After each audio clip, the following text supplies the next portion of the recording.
11 horas e 26 minutos, a gente volta agora com o TV Mar News, já trazendo informações, gente, sobre um caso que chocou aqui o nosso estado. Olha, o empresário Edson Lopes da Rocha, que atropelou e matou uma policial militar e feriu gravemente o marido em Arapiraca, tornou-se réu por 5 crimes.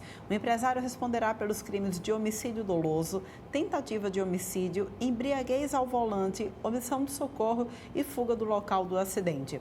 Um amigo de Edson, João José dos Santos, que aparece nas imagens deixando-o em casa, também será réu. Ele foi enquadrado nos crimes de favorecimento pessoal por ajudar a fuga de um criminoso e omissão de socorro.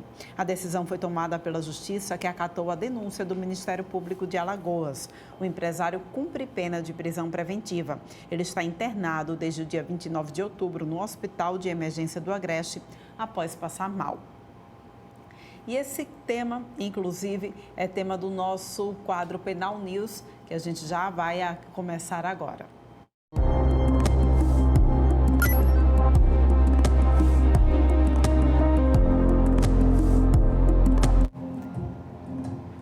Já recebendo aqui no nosso estúdio, Bruno Calado está aqui com a gente. Bruno, seja bem-vindo aqui mais uma vez, né? E a gente trazendo esse caso, muita gente está se perguntando o que é que deve acontecer, de fato, daqui para frente, né? Porque esse caso realmente tem ganhado uma repercussão muito grande. E a gente queria discutir um pouquinho aqui com você. A gente viu aí que o empresário ele vai responder, então, por 5 crimes, né? Que são os crimes de homicídio doloso, tentativa de homicídio, embriaguez ao volante, omissão de socorro e fuga do local do acidente. Tem como a gente comentar, né, o que é cada um desses casos, principalmente quando a gente fala sobre homicídio doloso? Eu sei que a gente já trouxe isso aqui, mas é bom a gente frisar de novo. Bom dia. Bom dia, Porlane. Bom dia a todos os telespectadores da TV Mar. Um prazer imenso estar aqui com vocês mais uma vez, mais uma terça-feira. Hoje trazemos esse caso e agora é um caso que já está em um estágio mais avançado, né? Podíamos ter trazido anteriormente, mas não sabíamos sequer o indiciamento, né, do empresário, e agora a Justiça recebe a denúncia por esses 5 crimes. E aí vamos comentar de uma forma perfunctória, superficial, cada delito desse. Veja bem, o empresário responderá por 5 delitos, o amigo do empresário, por tabela, responderá por 2 crimes, né? Ele acabaria por não imaginar que entraria em tipificações trazidas no Código Penal. Mas veja, começar pelo amigo do empresário. São 2 crimes mais simples. Omissão de socorro e favorecimento pessoal. Por quê? Omissão de socorro. Ele também agiu, certo? O crime de omissão de socorro é um crime omissivo, não é um crime comissivo. O crime comissivo é quando você emprega alguma ação. O crime omissivo é quando você deixa de empregar alguma ação. Então, o amigo do empresário deixou de praticar também, de prestar aquele socorro, aquele auxílio em face das vítimas daquele acidente. E o crime de favorecimento pessoal. O que é o crime de favorecimento pessoal? É quando o amigo do empresário retirou o empresário da cena do crime, dando-lhe fuga, prestando auxílio para a fuga, né, e abstendo o empresário também de responder por aqueles delitos, seja prestar socorro ali naquela hora, na hora do crime. E tem as imagens, inclusive, foram passadas aqui anteriormente, o vídeo, inclusive, do amigo do empresário retirando da cena do crime e levando, acho que para uma residência em um condomínio fechado. E aquelas câmeras de segurança pegando o momento exato, inclusive, que o empresário desce do carro com o auxílio do amigo, etc. Né? Então, esses são os 2 delitos dos quais o amigo do empresário responderá, certo? E aí suas teses defensivas a posteriori serão, claro, invocadas. Mas o empresário responderá por crime de homicídio doloso, né? Trazem erradamente aí. Não são 2 crimes. Homicídio doloso e tentativa de homicídio não são 2 crimes diferentes. São o mesmo crime, o crime de homicídio, certo? Um de forma consumada, porque houve a morte daquela pessoa, daquela policial militar, e o outro de forma tentada, porque não houve a morte do policial militar, noivo da policial que acabou vindo a óbito, certo? Então, são o mesmo crime. Não é um crime de tentativa de homicídio e um crime de homicídio, não. O mesmo crime de homicídio, um na forma consumada e um na forma tentada. 2 vítimas diferentes, não são 2 crimes, são 2 vítimas diferentes, certo? Por que homicídio doloso e não homicídio culposo?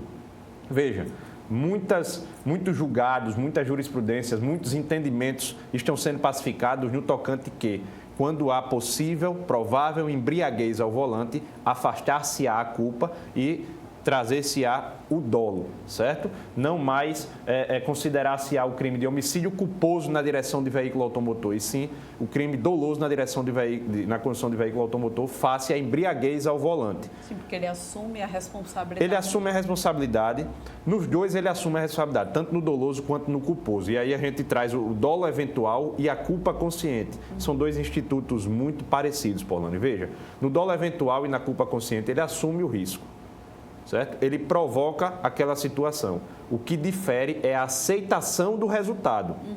Ele aceitou aquele resultado morte e aí veja a importância de quando acontecer algum sinistro dessa natureza, a pessoa prestar o socorro ali imediatamente.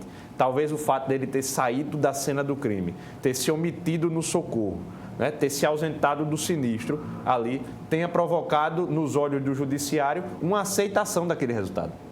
Se ele tivesse desesperado, chocado, tivesse prestado socorro, desesperado, talvez estaria ali para o judiciário o convencimento de que ele não teria aceitado o resultado. E aí ele estaria respondendo por um crime de homicídio culposo e não homicídio doloso. Veja que a diferença das penas desses dois homicídios são gritantes. Eu já fui um crítico aqui, inclusive, de que a pena do homicídio culposo na direção de veículo automotor em face de embriaguez ao volante deveria ser drasticamente aumentada. Tivemos um crime aqui chocante na Avenida Fernandes Lima, que um condutor pegou a contramão e matou aquele motoqueiro naquela época. Eu acho que ano passado ou ano retrasado. Né? E ele responde hoje por crime de homicídio culposo. Então, são penas totalmente distintas. Né? Penas totalmente, uma diferença estapafúrdia. Né? Então, por isso a importância de aumentar, de agravar a pena do homicídio culposo quando da embriaguez ao volante. E essa é a diferença do homicídio culposo para o homicídio doloso. O dolo, claro, há a intenção de matar, a culpa não há. Age por imprudência, negligência ou imperícia. Certo? Mas caso esse empresário tivesse ficado na cena do crime e aí ele disse que se ausentou, porque ficou chocado, desnorteado e ligou para a filha, que é enfermeira, inclusive do Hospital de Emergência de Arapiraca, para que ela prestasse os primeiros socorros. E aí tem vídeos, inclusive, da filha do empresário, dizendo que chegou lá prontamente na cena do crime, chegou a colocar o... Lá, né? Exatamente, tem vídeo dela alegando que chegou. Né? Que, inclusive, foi ela quem colocou o colar cervical no pescoço do policial, né? Enquanto a outra equipe estava prestando um auxílio mais intenso à policial, que estava num estado muito mais gravoso. Quais os outros delitos? Já falamos aqui de homicídio doloso, na sua forma consumada. Por que consumada? Porque a policial veio a óbito em face daquele acidente. Né? Homicídio na forma tentada, porque o policial, graças a Deus, não veio a óbito. E aí, por que tentativa? Tentativa é quando alguém quer, mas não consegue. Né? Por condições alheias à sua vontade, não consegue atingir o resultado final da consumação. Então, por isso, o homicídio tentado em face do policial que sobreviveu.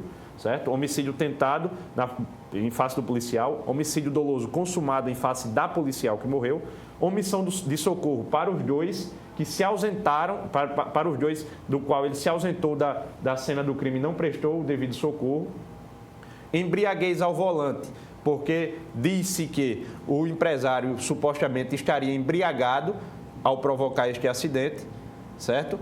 E fuga do local do crime. Parece muito com o de omissão de socorro. Para cometer o crime de omissão de socorro, ele se ausenta da cena do crime do sinistro. Mas existe um outro crime trazido, inclusive, pelo 305 do CTB, se não me engano, que é o crime de fuga do local do crime. Quando ele se ausenta da cena do sinistro, certo? Prestando socorro, sem prestar socorro, claro, e se ausenta para se abster das responsabilidades penais ou civis daquela situação. Certo? Podia ser, por exemplo, que ele tivesse atropelado um animal, um cachorro de alguém ou coisa do tipo, tivesse fugido. Ele responderia, inclusive, por esse mesmo crime, fuga do local do crime. Porque ele poderia estar se responsabilizando, se eximando de uma responsabilização civil, por exemplo, lá daquele cãozinho que viesse a ser atropelado. Por isso, esses crimes, homicídio doloso, na condição consumada e tentada, que são um crime só, esses dois fatos são um crime só, certo? Omissão de socorro, porque ele se ausentou da cena do sinistro sem prestar o socorro devido, diz ele que ligou para a filha, isso aí deverá ser apurado na investigação e com certeza a defesa do empresário haverá de colacionar os autos agora, de agora em diante, E eu digo aos autos, não mais ao inquérito policial, porque a denúncia foi recebida.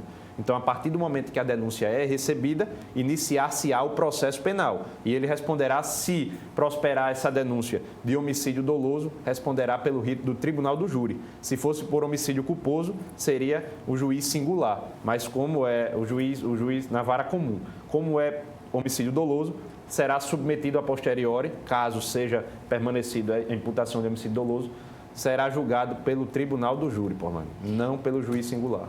A gente tem esse caso, ele como já foi muito noticiado também na imprensa, né, que ele é um empresário muito conhecido lá na região de Arapiraca. Será que seria esse caso que a gente comentou na semana passada, o caso em que a gente tira o julgamento do tribunal do júri de determinada comarca exatamente para evitar influências? Você acredita que isso pode acontecer? Veja bem, Paula, uma ótima indagação. Semana passada estávamos falando sobre desaforamento do rito do júri. Quando o julgamento perante o tribunal do júri ele é retirado da comarca onde aconteceu o delito, no caso do empresário Arapiraca, né, e é levado para uma região mais próxima. Mas veja, Arapiraca ela já é uma cidade muito grande. Né? Por mais que ele seja conhecido na cidade, é muito pouco provável que ele tenha influência sobre todas as pessoas, né? Diferentemente do município de São Miguel dos Campos, do qual trazíamos aquele exemplo na semana passada. Então, é muito difícil que esse crime seja desaforado de Arapiraca para cá, mas pode ser que haja essa possibilidade, sim, de ele ser trazido para Maceió, caso haja a percepção por parte da vara que estará conduzindo esse processo de alguma influência sobre o corpo de jurados ou então algum perigo em face do próprio réu. Então, motivações que subsistam o emprego do desaforamento para outra região. Se ele for retirado da vara de Arapiraca, ele vem aqui para Maceió. Veja, o artigo de lei, ele não diz que é levado para a capital. Ele diz que o processo deverá ser levado para a região, para a comarca mais próxima, uma região mais próxima para que seja julgado. E aí pode ser que seja levado para uma outra cidade ali mais próxima também de Arapiraca, ou face a complexidade do caso, né? A dimensão que o caso tomou, que seja de fato trazido aqui para a capital. Isso é uma decisão do Tribunal de Justiça. Bruno, eu tenho mais algumas outras perguntas, mas a gente... Para toda pergunta tem uma resposta. Vamos lá, rapidinho aqui. Uma coisa que me chamou a atenção é que ele se apresentou, acho que uma semana, mais de uma semana, pouco mais de uma semana depois do crime ocorrido, né? Eu fiquei com a impressão, desculpe se eu estou falando besteira, mas eu fiquei com a impressão de que foi tempo suficiente, de que se ele de repente fizesse algum exame toxicológico, não seria detectado no exame que ele estava embriagado no momento do acidente. Isso realmente pode ter acontecido? Seria um artifício que a defesa estaria utilizando? Veja bem, é um artifício sim, a fuga do flagrante. Certo? A fuga do flagrante delito, ela traz alguns requisitos favoráveis ao réu. Por exemplo, a fuga de uma percepção imediata, caso ele fosse submetido a uma colheita para saber se ele estaria embriagado. Mas veja, existe um princípio muito afamado no processo penal. Em latim ele diz nemo tenetur si deteger, ou seja, ninguém é obrigado a produzir provas contra si mesmo. Então ele não seria obrigado a se submeter a um exame de alcoolemia para saber se estava embriagado. Sendo preso em flagrante ou não, ele poderia, claro, se eximar, se abster da percepção dessa embriaguez ao volante. O que é que poderia ser empregado nessa situação? Existem várias formas para a detecção de uma embriaguez.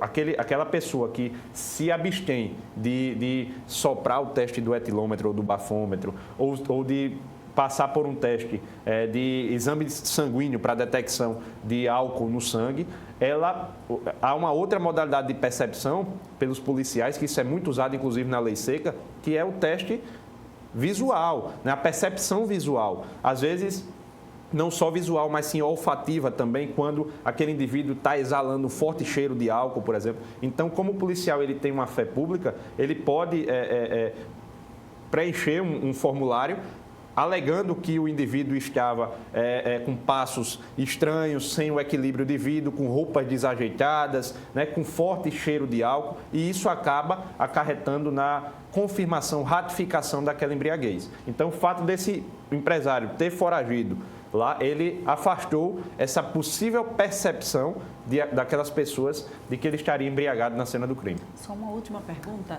A gente viu que ele está internado no Hospital do Agreste, já recebeu alta, mas há uma tentativa de pedido de prisão domiciliar, né? Explica pra gente como isso deve acontecer. Isso, Porlane.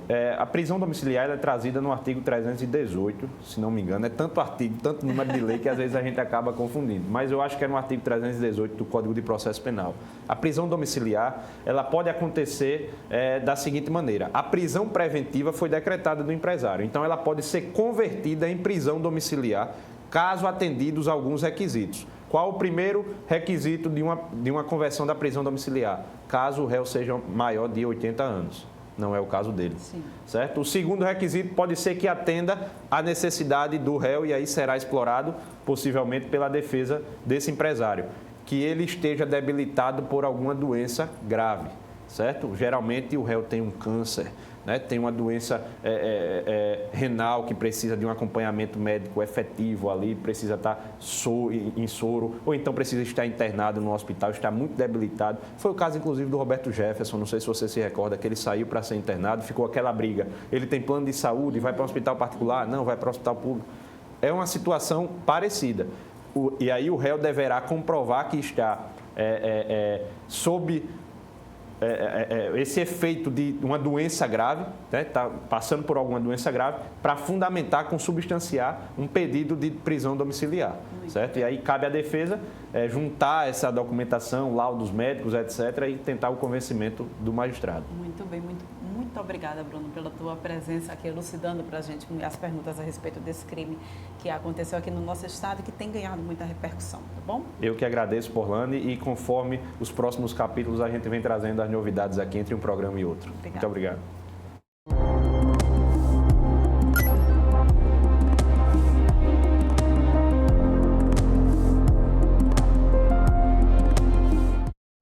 Vamos para um rápido intervalo.